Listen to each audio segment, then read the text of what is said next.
Sir ఇప్పుడు కేటీఆర్ కన్నా కవిత గారే తెలియగలరా సార్? ఎందుకంటే ఆయన పార్టీలోనే ఉండి వాళ్ళ తండ్రి పేరు చెప్పుకొని ఆయన రాజకీయం చేస్తుండు. మీ పార్టీలకి బయటకు వచ్చి ప్రజలకు దగ్గర కావాలని ప్రయత్నం చేస్తుంది. నిరంతరము బీఆర్ఎస్ పార్టీని తూర్పాల పడుతుంది సార్.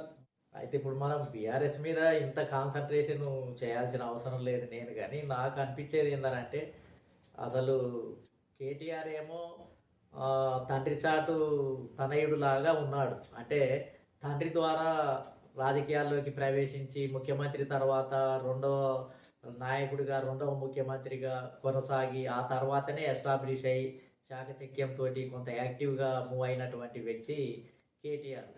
కానీ కవిత కూడా తండ్రి చాటు బిడ్డనే అయినప్పటికీ ఈ ఏదైతే లిక్కర్ కుంభకోణం వచ్చిన తర్వాత ఆమె పార్టీల లిక్కర్ కుంభకోణం రాకముందే ఆమె బలంగా రాటుదేలినటువంటి వ్యక్తిగా, దేనికైనా తట్టుకునే వ్యక్తిగా మరి కవిత ఆ విధంగా రాటుదేలి ఉన్నట్టుగా కనిపించింది.